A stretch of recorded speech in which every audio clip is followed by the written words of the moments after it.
नमस्कार. नमस्ते. नमस्कार. तर मित्रांनो, आपल्या सर्वांना माहित आहे की वकिलांवर संपूर्ण महाराष्ट्रामध्ये आणि भारत देशामध्ये सुद्धा खूप हल्ले होत आहेत आणि त्या हल्ल्याच्या अनुषंगाने ॲडव्होकेट प्रोटेक्शन ॲक्ट म्हणजे वकिलांच्या संरक्षणासाठी एक स्वतंत्र असा कायदा महाराष्ट्र सरकारने करावा, यासाठी वकिलांनी वेळोवेळी निवेदनं दिलेली आहेत, आंदोलनं केलेली आहेत आणि त्याला प्रतिसाद योग्य तो मिळालेला नाही. आणि त्यामुळं आपल्या पंढरपूर जिल्हा सोलापूर, आपल्या सर्वांना माहीत आहे की नुकतीच आषाढी वारी झालेली आहे. त्या तीर्थक्षेत्राच्या वकील संघटनेचे सन्माननीय सदस्य प्रतापजी शेळके वकील साहेब आणि शक्तिमान माने साहेब यांनी आमरण उपोषण जे आहे ते सुरू केलेलं आहे वकिलांच्या या ॲडव्होकेट प्रोटेक्शन ॲक्टसाठी.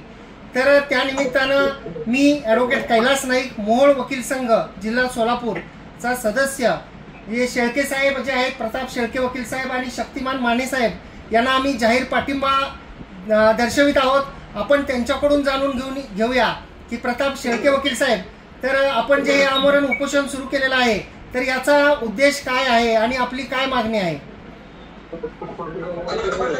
आमचा ॲडव्होकेटमध्ये एकच उद्देश आहे.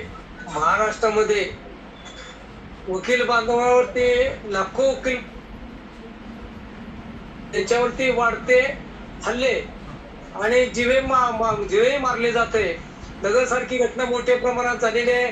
परवा नाशिकमध्ये झालेले 1 महिन्याखाली अशा प्रकारच्या घटनांना खत पाणी घातलं जातंय.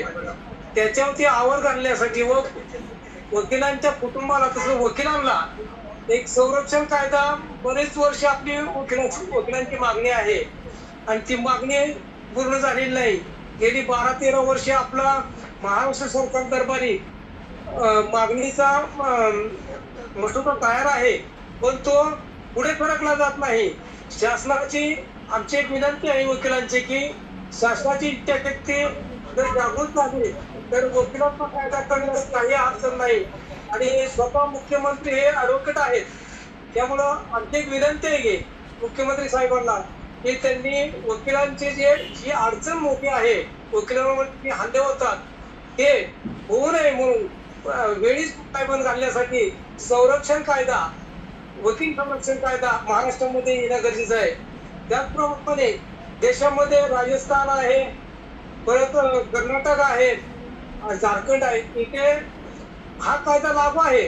पण आपल्या महाराष्ट्र एवढा मोठा असून सुद्धा मी महाराष्ट्र म्हणतो आपण, तिथं लाखो वकील प्रॅक्टिस करतात. त्यांच्यासाठी हा कायदा अत्यंत जरुरी आहे आणि वाढत्या हल्ल्यांना आणि वाढत्या घटनांवरती पायबंद घालायचं असतील तर ह्या कायद्याची काळाची गरज आहे असं मला वाटतं. नक्की नक्की. आणि आपण जर ज्याप्रमाणे आपण हा ॲडव्होकेट प्रोटेक्शन ॲक्ट अस्तित्वात यावा, हा पारित व्हावा, यासाठी शासन दरबारी आपण हा प्रयत्न सुरू केलेला आहे, आपण आमरण उपोषण सुरू केलेलं आहे. अशी अपेक्षा करतो की संपूर्ण महाराष्ट्रातील सर्व वकील जे आहेत या सर्वांचं सुद्धा हेच मत आहे आणि ते सर्वजण आपल्या पाठीशी उभे राहतील. शासन लवकरच आपल्या सर्वांच्या या मागणीकडे लक्ष देईल आणि आपलं जे आमरण उपोषण आहे ते लवकरात लवकर संपावं, आपल्याला यश मिळावं अशी पांडुरंगाच्या चरणी मी प्रार्थना करतो. आम्ही मोहोळचे वकील संघ हे सर्वजण तुमच्यासोबत आहोतच, आम्ही प्रत्यक्ष भेटायलाही येत आहोतच, परंतु ही बातमी समजल्यानंतर ताबडतोब आपल्याशी संपर्क साधता यावा, आमचा पाठिंबा आपल्याला जाहीर करता यावा, यासाठी आपण हा संवाद साधलेला आहे. खूप खूप धन्यवाद शेळके साहेब.